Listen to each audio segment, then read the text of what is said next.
Viernes 27 de agosto de 2021, soy Paloma Barreto, sean bienvenidos a JNE Noticias. Les compartimos nuestros principales titulares.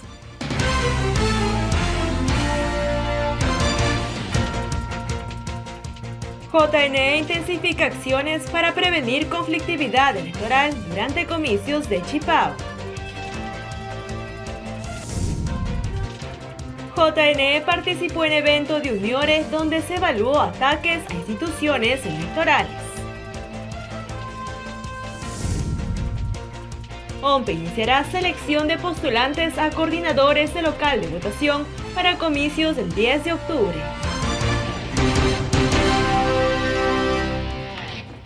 Amigos, la Oficina Nacional de Procesos Electorales informó que de manera virtual los centros poblados podrán tramitar hasta el 25 de octubre la solicitud para la instalación de mesas de sufragio en sus localidades con miras a los comicios del 2022. El informe es de nuestro canal aliado TV Cosmos.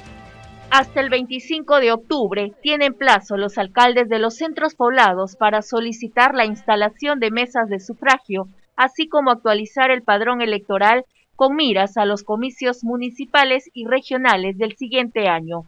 El objetivo es acercar a la ciudadanía a su local de votación, evitando largos viajes y gastos elevados. En aquellos centros poblados que no cuentan con mesas de sufragio ni locales de votación y que los electores deben trasladarse a los distritos a sufragar, generando días de traslado, gastos, para poblaciones que viven en pobreza y pobreza extrema resultan onerosos, ¿correcto?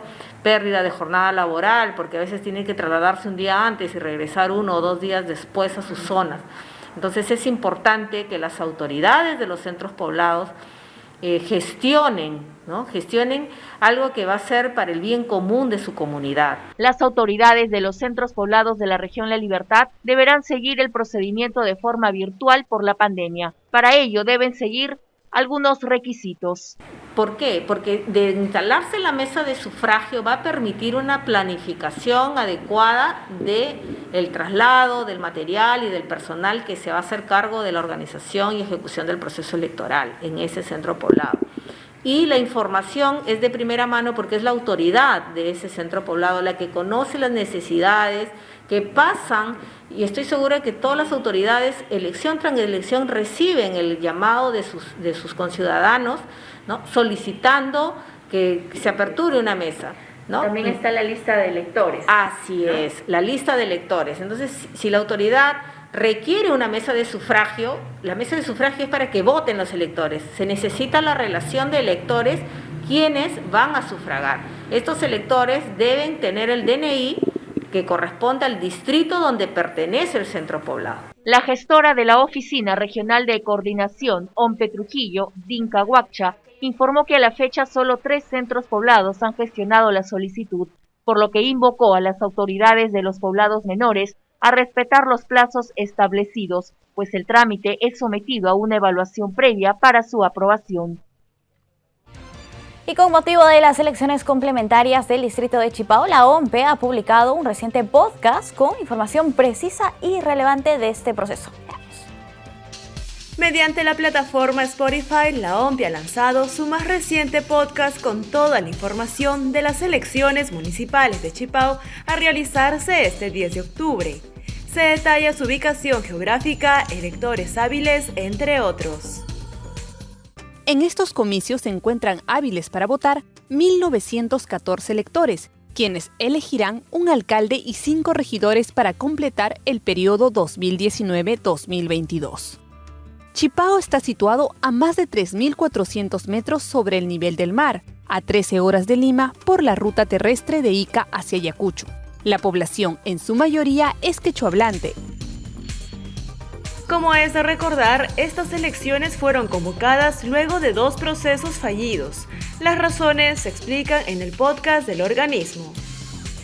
Además, precisa cómo es que conducirá el presente proceso electoral, reafirmando su compromiso y transparencia.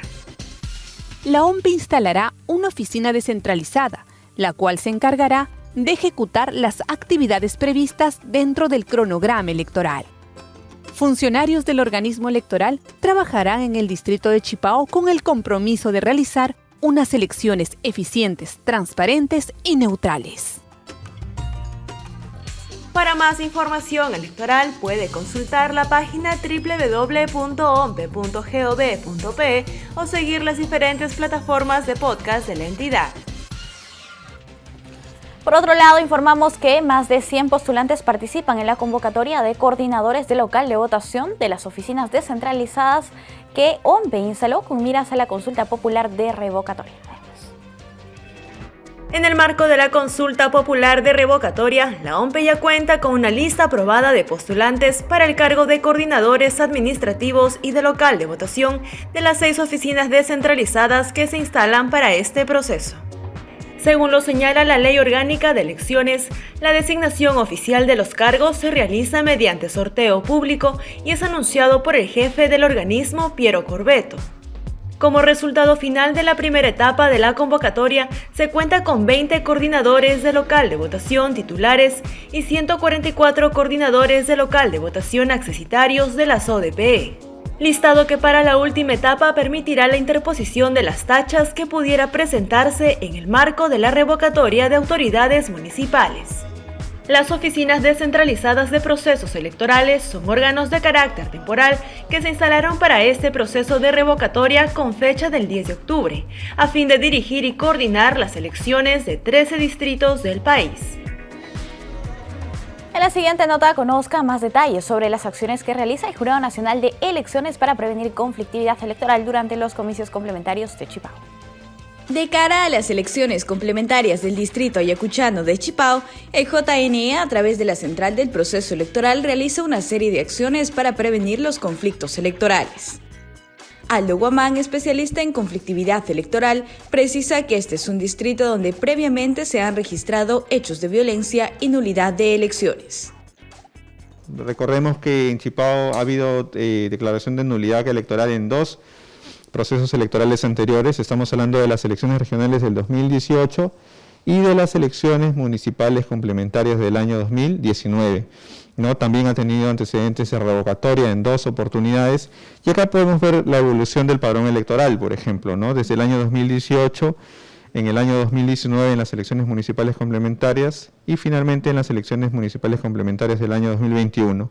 Es importante advertir que ha habido una reducción un poco de algunos puntos porcentuales muy corta, ¿no? del padrón electoral, ¿no? Estamos hablando de que actualmente hay exactamente 1914 electores. En ese sentido, el especialista indica que el sistema electoral, en el contexto de sus atribuciones, trabaja para difundir una cultura de paz entre los electores y electoras, que acudirán a las urnas el próximo 10 de octubre.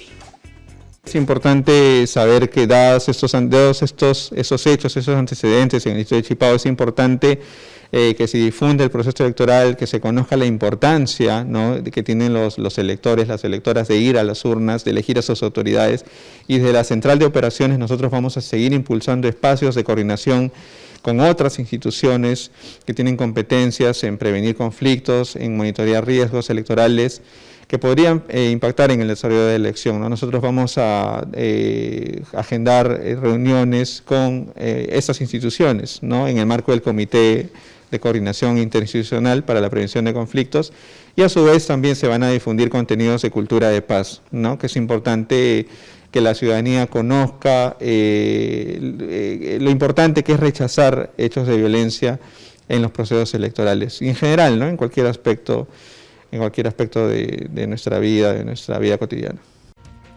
Cambiamos el ángulo de la información. La 5ª edición de Transparencia Legislativa ha dado a conocer que el Congreso peruano está entre los menos transparentes a nivel de Sudamérica. El estudio del 2020 ubica a este poder en el puesto 9 de un total de 13 países evaluados.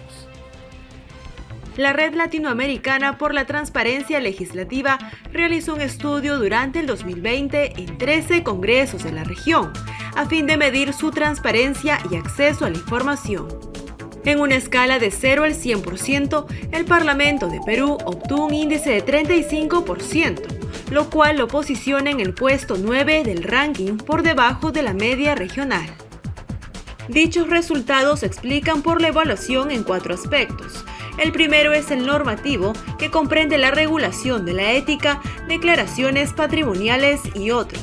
En este aspecto obtuvo un 34%, ubicándose en el puesto 10 entre Honduras y Venezuela. En cuanto a su labor parlamentaria, obtuvo un 42%, subiendo al puesto 8 antes que Colombia. Aquí se consideró la publicación de información de viajes, asistencia a las sesiones de comisiones, entre otros.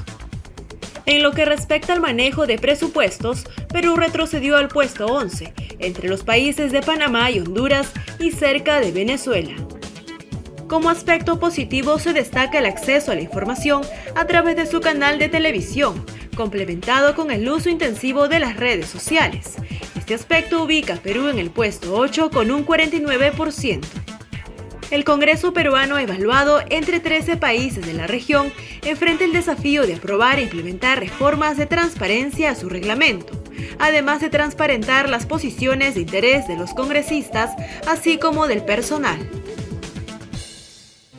El presidente del Jurado Nacional de Elecciones, Magíster Jorge Luis Salas Arenas, lamentó los ataques que en las elecciones generales en Perú recibió el Jurado Nacional de Elecciones y su titular, y luego que grupos de simpatizantes de algunos contendientes del proceso electoral hicieron extensiva a otras instituciones del sistema electoral. Salas Arenas participó en un evento de la UNIORE donde se analizó la vulnerabilidad de las instituciones electorales durante los procesos comiciales. En reunión virtual de UNIORE sobre experiencias de desinformación de elecciones, titulares de organismos electorales de la región debatieron preocupante situación por la democracia. Expusieron la situación de vulnerabilidad institucional en procesos electorales frente a los ataques. En dicha reunión se señaló que la agresión incluyó acciones de amparo constitucional, acciones penales, ataques de cierta prensa y marchas nocturnas y ofensivas a los domicilios de los titulares de los organismos electorales. Por su parte, Salas Arenas precisó que ello no ha terminado, pues un sector del Congreso de la República ha aprobado la creación de una comisión que apunta a investigar actos del JNE, la OMP y el RENIEC, para hallar supuestos delitos contra el orden electoral, fraude y otras presuntas irregularidades. Mientras que Román Jaques Liranzo, titular de la Junta Central Electoral de República Dominicana, señaló que las propuestas del JNE y las otras entidades participantes serán tratadas en un encuentro posterior para definir las acciones correspondientes en el corto, mediano y largo plazo. Amigos, tenemos información en vivo. Rápidamente vamos a revisar lo que ocurre en el Twitter del Jurado Nacional de Elecciones, porque ya se ha definido la fecha para la que tienen plazo las renuncias o afiliaciones a organizaciones políticas con miras a las elecciones regionales y municipales. Hasta el 3 de octubre tienen plazo los ciudadanos que deseen afiliarse o renunciar a una organización política con el fin de participar en las primarias para poder ser candidatos en las elecciones regionales y municipales 2022. Informó de esta manera el Jurado Nacional de Elecciones. Denis Rodríguez Nolasco, abogado del JNE, explicó que los candidatos a las elecciones primarias en las elecciones regionales y municipales 2022 deben, de ser el caso, haber renunciado y estar afiliados a la organización política un año antes de la fecha de este proceso electoral. Las renuncias pueden presentarse ante la organización política o ante el JNE, ya sea en la sede central de la institución o en cualquiera de sus oficinas descentralizadas en 16 ciudades del país. El trámite, indica el Jurado Nacional de Elecciones, es totalmente gratuito. El primer ministro Guido Bellido planteó que los miembros del Colegio de Abogados de todo el Perú sean los que elijan a uno de los integrantes del Jurado Nacional de Elecciones y que no lo haga solo la jurisdicción de Lima, como está establecido actualmente. El presidente del Consejo de Ministros, Guido Bellido, indicó durante su presentación ante el Congreso de la República que planteará que uno de los miembros del Jurado Nacional de Elecciones sea elegido de forma descentralizada. En ese sentido, aseveró que sean los miembros del Colegio de Abogados de todo el Perú los que seleccionen al nuevo integrante y que no lo haga solo la jurisdicción de Lima. Guido Bellido aseguró que dicho planteamiento no contraviene ningún derecho o principio establecido en la Constitución. agregando que ello propicia la consecución de un grado de optimización del principio democrático en la conformación de dicho jurado y la dota de mayor legitimidad en el marco del Estado unitario, pero también descentralizado. Asimismo, sostuvo que el gobierno impulsará la implementación de la Procuraduría General del Estado para que la Contraloría, la Fiscalía y todo el sistema judicial anticorrupción luche contra este mal.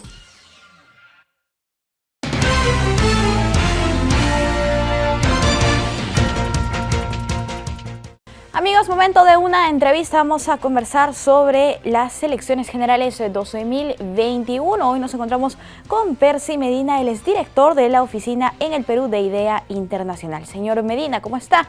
Muy buenos días, bienvenido. Muy buenos días. Señor Medina, ¿qué diferencia observa en estas elecciones generales 2021 y las anteriores elecciones en relación al término integridad? Bueno, estas elecciones han sido elecciones muy polarizadas, con un ambiente muy tenso, muchos ataques, ha habido muchas noticias falsas, mucha desinformación, y eso ha generado también condiciones particulares para la elección y la sensación de que algunas cosas podrían no haberse hecho de manera adecuada. Sin embargo, las misiones de observación electoral no han reportado ningún problema grave en la elección. Evidentemente, irregularidades y dificultades siempre se presentan en cualquier elección del mundo, pero ninguna de las misiones de observación electoral, ni internacionales, que han habido varias, ni el Grupo Nacional de Observación, que ha sido Transparencia, han encontrado ningún problema. Entonces, podríamos hablar de elecciones que han contado con los estándares normales de una elección peruana y que deberían merecer en ese sentido mucha confianza.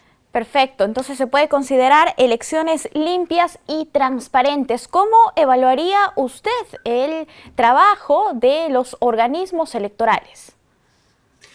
Los organismos electorales han tenido un trabajo difícil porque además el ambiente en el que ha tenido que realizarse la elección ha sido complejo por la pandemia. En primer lugar, no ha sido fácil hacer campaña, no ha sido fácil garantizar que se cumplan los protocolos sanitarios durante la campaña, y eso podía haber generado problemas para la salud pública que felizmente no se han dado. Las cosas se mantuvieron dentro de ciertos márgenes razonables, y luego el poder garantizar que la elección, que es una movilización de 20 millones de personas en un solo día para ir a votar, que la movilización de estas personas no genere un gran contagio. Entonces, ese era un gran reto que la OMPE superó de manera adecuada. No se ha reportado ningún brote alrededor de ninguna de las vueltas electorales, ni de la primera ni de la segunda. Los protocolos sanitarios se siguieron adecuadamente.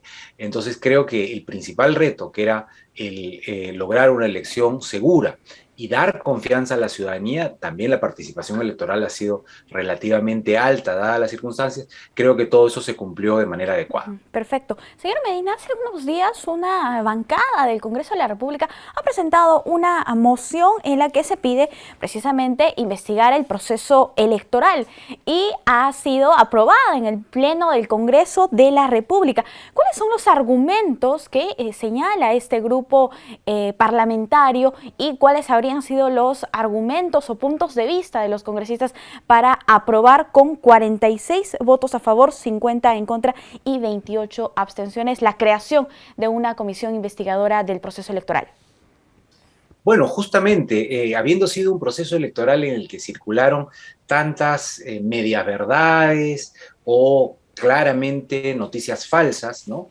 Se generó en la ciudadanía o en un sector de la ciudadanía una serie de dudas, ¿no?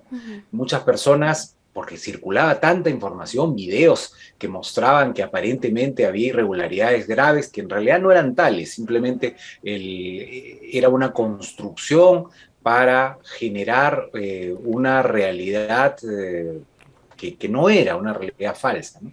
Entonces, dada esa circunstancia y dado el hecho que muchas personas tuvieron dudas en relación con el proceso, pues entiendo en ese contexto este pedido de una comisión. Si uno investiga cada uno de estos supuestos indicios de fraude, en general se caen todos, ¿no? Porque no tienen una base firme. Sin embargo, para una persona que simplemente recibe un video, recibe un mensaje, puede generarse la sensación de que ocurrían cosas muy oscuras detrás del proceso. Pero no existirían entiendo los que argumentos. Entiendo que ese es el sentido de una comisión. Bien, ¿qué implica la creación de una comisión investigadora si hablamos de recursos, de esfuerzos en el legislativo? El Congreso de la República nombra comisiones investigadoras sobre distintos temas y el criterio es que sean temas de interés de la ciudadanía, y esa es una investigación que debe tener pues una evaluación de carácter político y que debe servir en el futuro para hacer correcciones normativas si fuera necesario.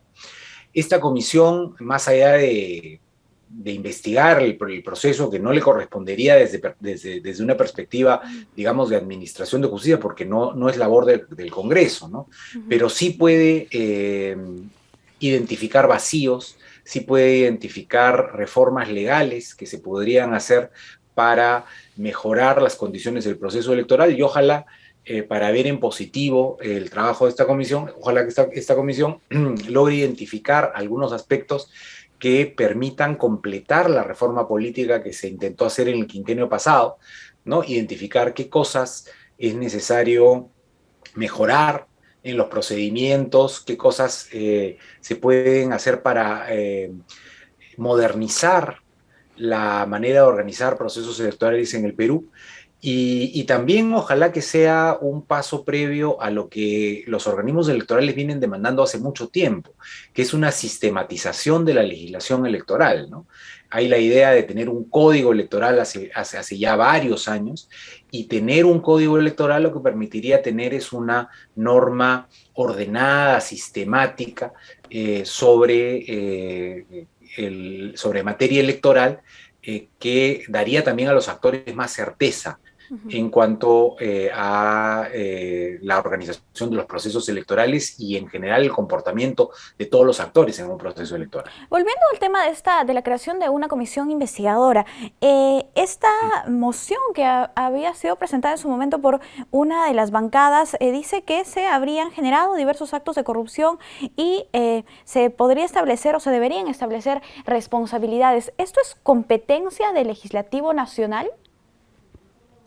Si hubiera delitos, evidentemente eso es competencia de la Fiscalía, pero si una comisión parlamentaria en el transcurso de una investigación o de cualquier acción de carácter parlamentario identificara la comisión de delitos, pues tendría que pasarle esto al Ministerio Público, ¿no? Porque es el Ministerio Público el que tiene que determinar si efectivamente la conducta es un delito, hay una infracción legal, si es que hay un nexo entre el hecho y determinados responsables, en fin. No es materia del Congreso sancionar, pero si el Congreso identifica en el curso de sus investigaciones o de sus acciones, identifica la comisión de un delito, pues evidentemente lo hace saber al Ministerio Público. Bien, ahora sí podemos hablar un poco de la desinformación y del rol que han jugado los medios de comunicación. ¿Usted considera que el tratamiento de la información electoral en los medios y de la campaña ha sido equilibrado? Creo que al ser una campaña tan tensa, tan polarizada, los medios no se puede generalizar, ¿no? Cada medio ha tenido una aproximación distinta al proceso electoral, pero en general creo que conviene también una evaluación sobre el papel de los medios y qué capacidad han tenido de diferenciar opinión de información. En algunos casos se han confundido ambas cosas. Las notas informativas estaban muy cargadas de la opinión los medios, de los periodistas del medio, de los dueños del medio, en fin, no sabemos, pero había un tratamiento informativo que no era descriptivo de hechos, sino más bien muy cargado de opinión, ¿no? Entonces, quizá conviene también, pasado ya el proceso electoral, de los medios una evaluación de qué se puede hacer para próximos procesos electorales, de tal manera que se garantice que la información que circula a través del medio sea una información útil para la ciudadanía, completa, objetiva, que contrasta fuentes, que se refiere a hechos, que da la oportunidad a los actores para dar su versión frente a cada cosa, en fin, cosas elementales, digamos, de la cobertura periodística, que a veces en el fragor de una campaña muy polarizada y muy apasionada se pierden, ¿no? Claro. Creo que en los medios ha habido esfuerzo por recuperar esta perspectiva, por tratar de dar espacio a distintas cosas, pero a veces en el fragor de la cobertura de campaña ese esfuerzo también se pierde. Así es. Bueno, ahora que ha concluido el proceso electoral es un buen momento para reflexionar, hablar sobre estas lecciones que nos deja el proceso electoral hacia los organismos electorales, la sociedad civil, los partidos políticos y también los medios de comunicación que juegan un rol muy importante en los procesos electorales. Señor Medina, nosotros estamos muy agradecidos con usted por acompañarnos en JN Noticias. Siempre un gusto. Cuídese. Hasta luego. Amigos, nosotros hemos hecho una evaluación del proceso de elecciones generales 2022. Vamos a hacer una pausa. Volvemos.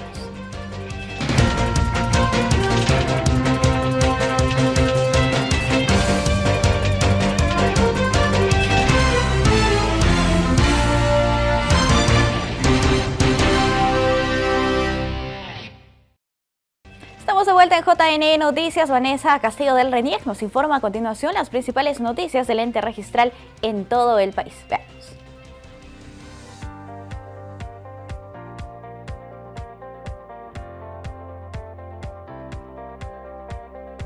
Hola amigos, bienvenidos a la central informativa del RENIEC. Estos son nuestros titulares. RENIEC inauguró servicio de registro en línea en el Tambo de Costa Rica, en San Martín. Continuamos documentando a ciudadanos a través de campañas gratuitas en todo el país. Adulta mayor en Cusco es atendida por nuestros registradores.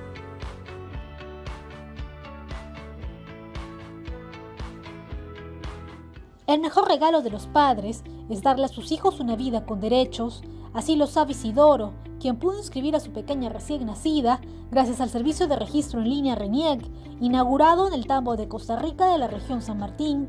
Nosotros los agricultores, algunos que a veces contamos y no contamos con los recursos económicos para bajar a nuestra provincia, y esta gran oportunidad que aquí en mi Tambo, aquí en Costa Rica,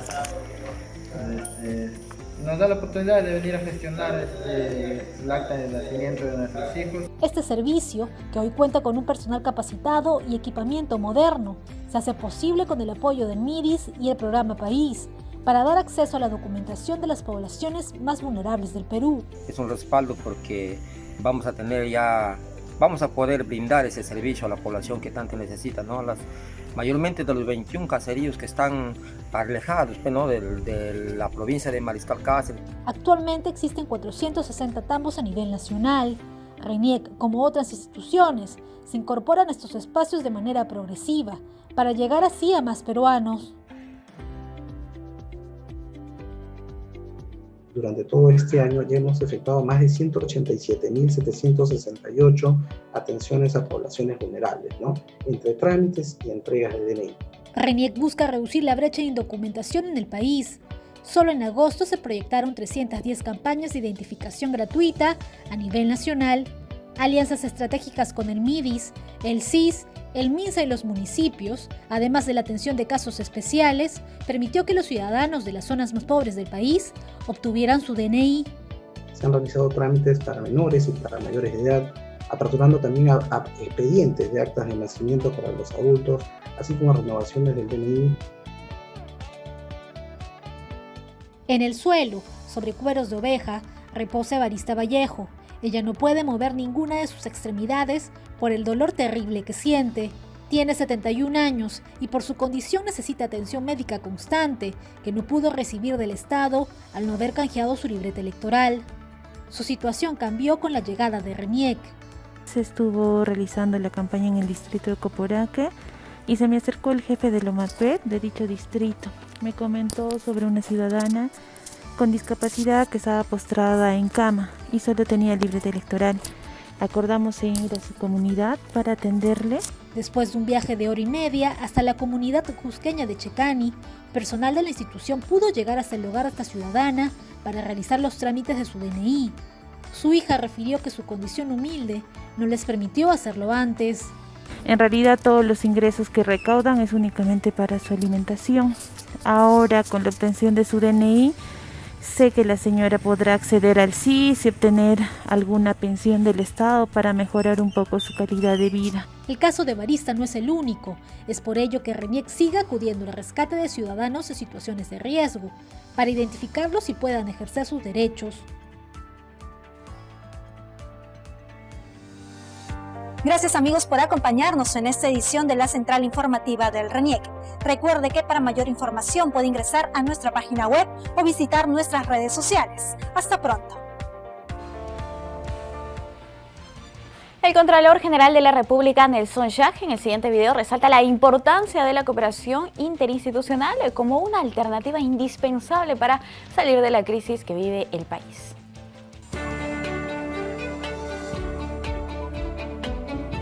La pandemia nos tocó a todos de una manera muy profunda, pero también resonará en los próximos años cómo la gravedad sanitaria coincidió con el tiempo en una mayor crisis económica, política y con muchos responsables. Para el politólogo Alberto Vergara, nuestro Estado sufre problemas de distinta naturaleza, de legitimidad, de diseños institucionales, de capacidad para hacer cumplir la ley, de alcance territorial, entre otros. Esta no es una dificultad que tenga como origen únicamente nuestra clase política, sino también a la tecnocracia pública. Pareciera no existir un trabajo articulado entre las instituciones ni confianza democrática entre sus líderes. Lamentablemente, la toma de decisiones basada en evidencia no es la regla, así como tampoco la planificación y la evaluación de impacto de las decisiones a mediano y largo plazo. Sin embargo, un país se construye y funciona usando el camino institucional, y sobre este es que deberíamos hacer especial incidencia. Por ello, me gustaría compartir con ustedes dos experiencias desde la Contraloría General de la República que pueden servir para construir e impulsar reformas que el Perú necesita. En el 2019, como todos ustedes saben, el Tribunal Constitucional, a pesar de reconocer constitucionalmente la potestad sancionadora, advirtió que el catálogo de conductas infractoras era inconstitucional.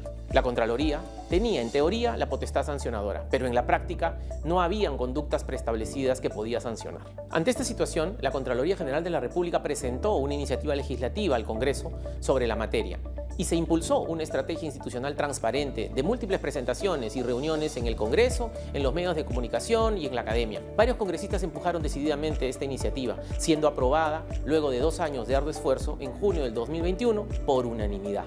Un esfuerzo conjunto entre el Congreso y la Contraloría que configuraron los aportes para perfeccionar el texto de la iniciativa legislativa. Algo similar ocurrió con la ley que establece medidas para la expansión del control concurrente.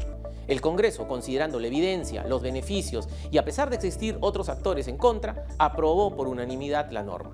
En ambos casos, el valor principal radica en poner en práctica de manera eficiente el principio de colaboración institucional para luchar contra la corrupción y la inconducta funcional y el uso de herramientas dentro del aparato democrático, en este caso entre el Congreso y la Contraloría.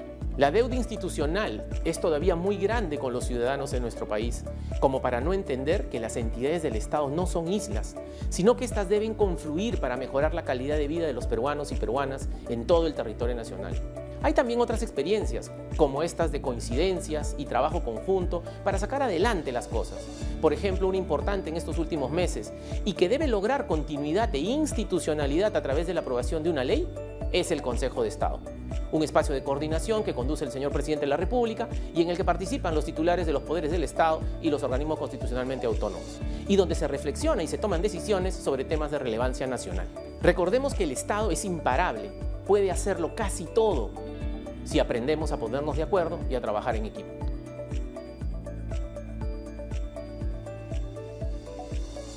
vivo en este momento nos trasladamos hasta el Palacio Legislativo porque el Pleno del Congreso continúa con el debate sobre si le otorga o no el voto de confianza al gabinete ministerial de Guido Bellido. Desde ayer los legisladores participan en el Pleno tras la intervención del Premier de casi 3 horas. En el hemiciclo se encuentra presente también el gabinete ministerial en pleno. Y en este momento está participando Pedro Franque, el ministro de Economía. Para precisar además que la presidenta del Congreso, María del Carmen Alba, al inicio de la sesión de hoy señaló que el quechua es uno de los idiomas oficiales de nuestro país, por lo que se considerará la participación de un intérprete en quechua para traducir cuando algún congresista o ministro haga uso de nuestro idioma oficial. Bien, tenemos entonces en este momento la participación, intervención de uno de los ministros del gabinete Bellido.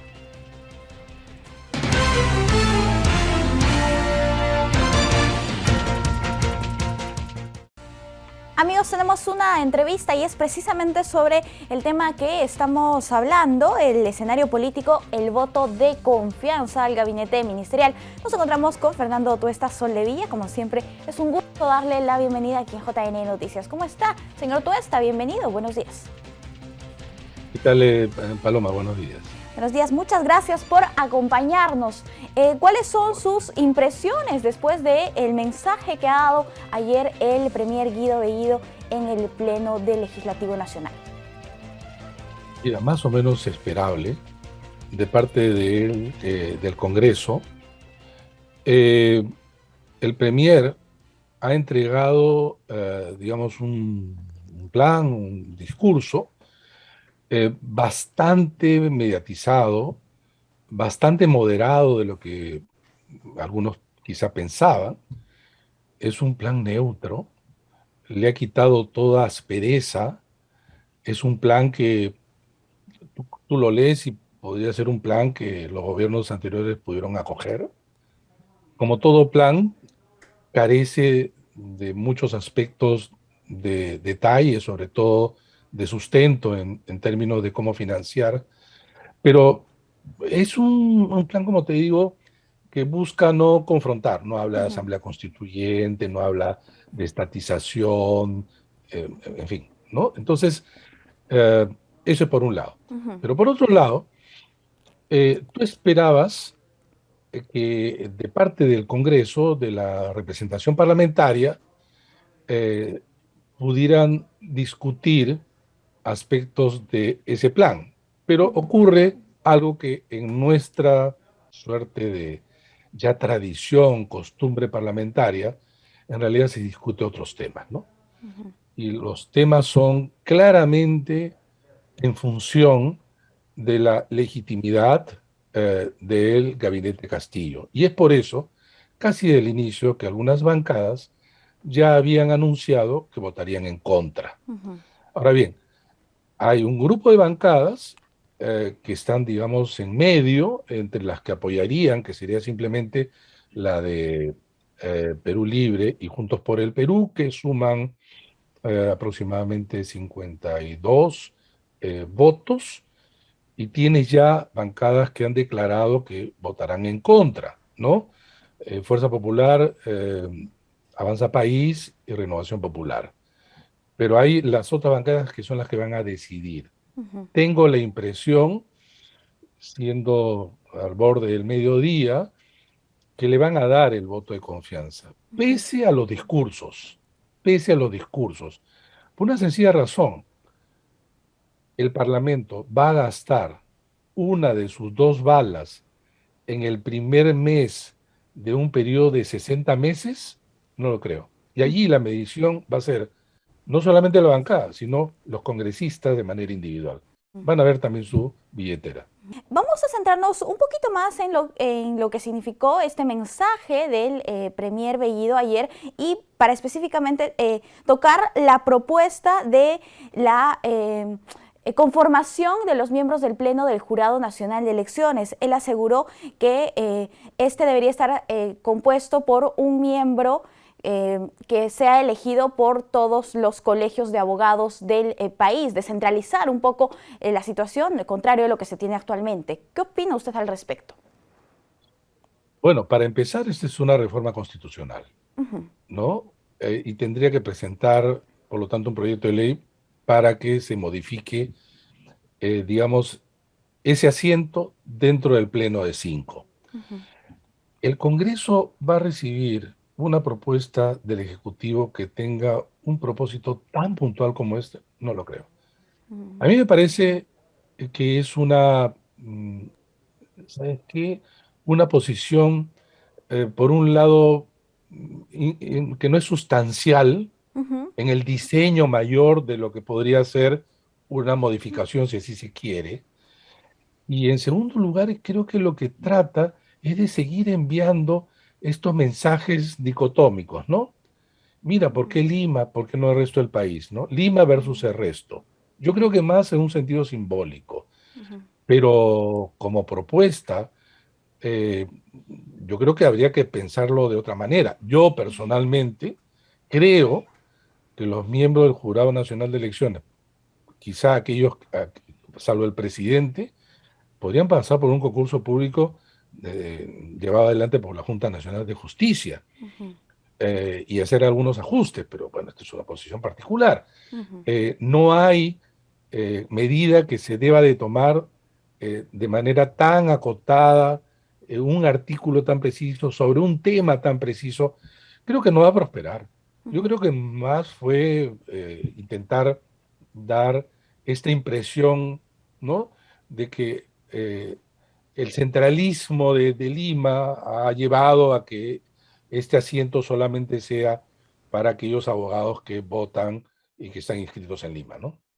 Usted asegura, señor Tuesta, en su más reciente artículo, que este es un gobierno bicéfalo.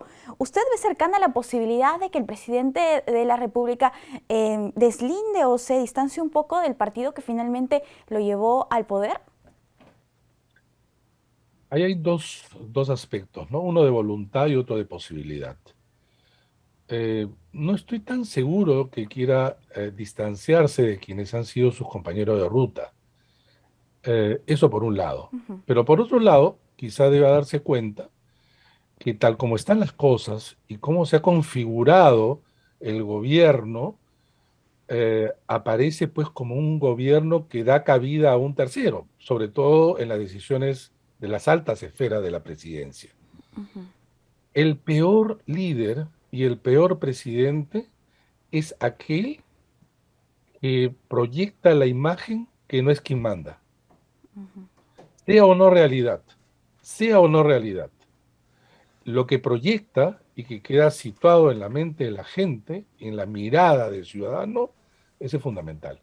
Y ese es algo que ha perdido el presidente Pedro Castillo. Aparece, él mismo es huidizo, ¿no? Tiene perfil bajo, etcétera. Pero el señor Cerrón, entre sus redes sociales y sus pronunciamientos en general, aparece cubriendo ese espacio como si fuera él parte del gobierno. Ayer ha estado tuiteando de manera desesperada, ¿no?, pero apareciendo como la voz del gobierno. El presidente tiene que aparecer justamente a la altura del cargo, y esto no está ocurriendo. Pero la realidad lo tiene y lo está confrontando. Y la realidad lo está llevando justamente a situaciones cada vez más difíciles. Finalmente, es al presidente a quien le vamos a pedir, los ciudadanos en general, cuentas. No va a ser al señor Cerrón, claro, por más que aparezca en el análisis, ¿no? Pero yo creo que la realidad los va a llevar necesariamente a una mayor confrontación. Ya el gobierno es un espacio de disputa por el poder. En este mismo artículo, y como una suerte de pronóstico de repente, usted indica que estamos frente a un poder dividido, con una oposición enconada. Cuando eso ocurrió en nuestra historia, José Luis Bustamante y Ribeiro, Fernando Belaúnde Terry, Alberto Fujimori y Pedro Pablo Kuczynski, el periodo de mandato presidencial se cortó. ¿Podría ocurrir lo mismo con este gobierno? Mira, Paloma, yo lo que he tratado es de mirar antecedentes. La historia nos permite justamente conocer en qué situación nos podemos encontrar. Y tú lo has leído, en realidad todos los antecedentes que señalan que cuando tú tienes una oposición mayoritaria al frente y eres un gobierno debilitado, todos han terminado con la interrupción del mandato. Todos. Nadie lo superó de los 4 hechos históricos anotados. Lo podrá hacer Pedro Castillo, y por eso que más abajo en el artículo digo, quizá curiosa e irónicamente, uno de los objetivos de este gobierno va a ser acotadamente sobrevivir. ¿Cómo sobrevivir ante esas circunstancias? Y por eso termino diciendo, por un lado, tiene que terminar con el gobierno bicéfalo, hacer un gobierno donde él lo presida con claridad y lo lidere, y en segundo lugar, crear todas las condiciones para acuerdos políticos. Y los acuerdos políticos exigen no solamente exigir, sino también ceder, algo de los cuales mucha gente, muchos políticos y los que están delante nuestro no están acostumbrados. Y lamentablemente este es el panorama, y repito, más allá que se le entregue el voto de confianza, no vamos a tener tregua.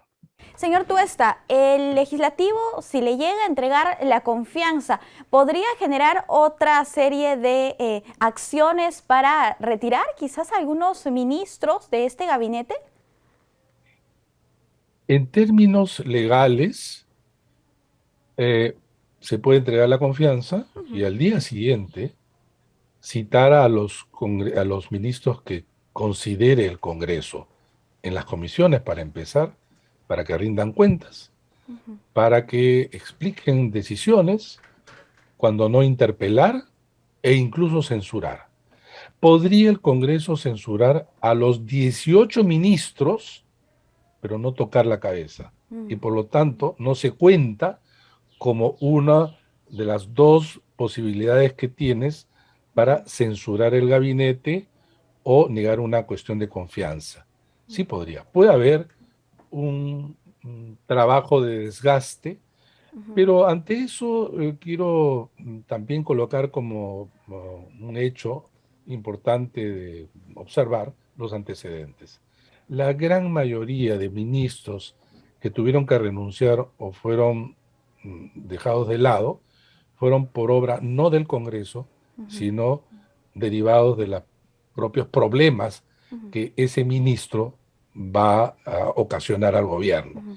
Por más que tú quieras a un ministro, si es que ya es insostenible su permanencia, pues se retira. Bueno, es el caso del señor Béjar, ¿no? Es el caso del señor Béjar, sigue muy lejos. Claro. Y como eso pueden ocurrir mucho más.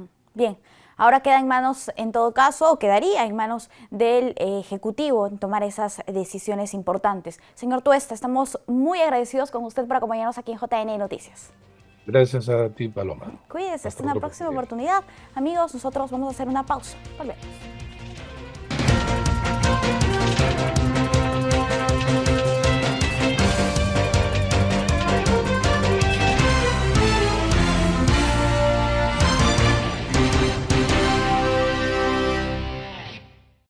Médicos de la Almenara realizan primer implante de marcapasos fisiológico en una menor. El dispositivo fue colocado en la zona de las conexiones eléctricas dentro del corazón para que ese órgano se contraiga de forma armónica.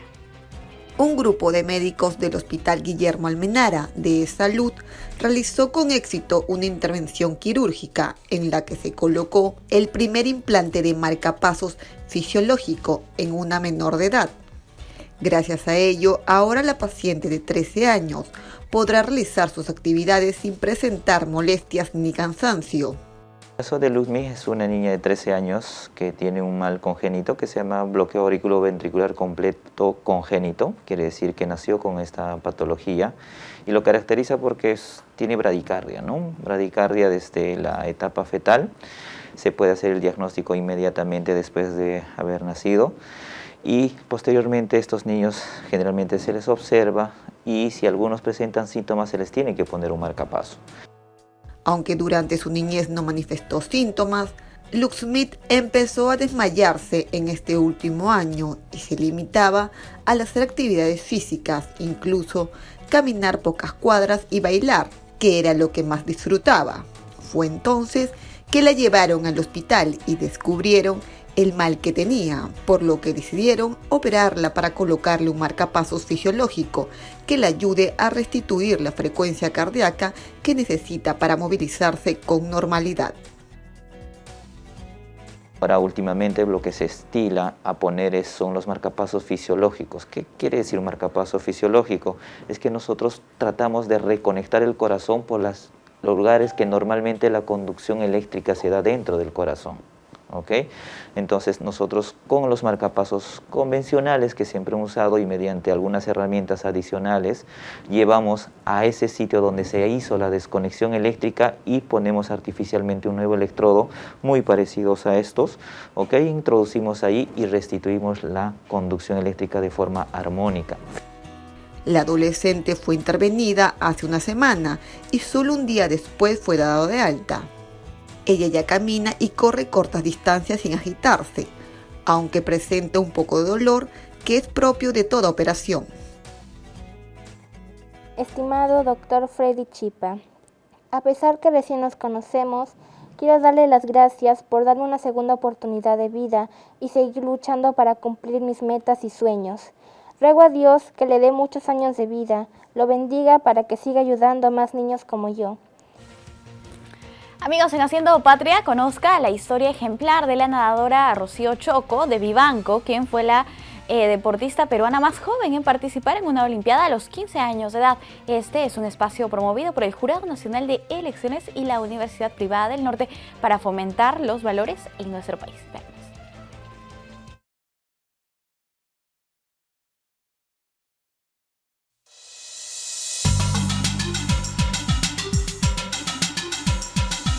El Perú es un país multicultural, lleno de historia y tradiciones, de momentos buenos y malos, de lecciones aprendidas y otras aún por aprender.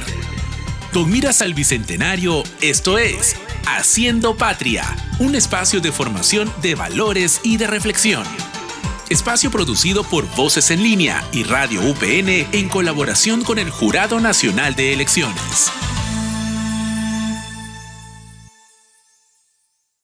Perú, país de los incas y de grandes peruanos, que desde su profesión, vocación u oficio dejan en alto siempre a su nación.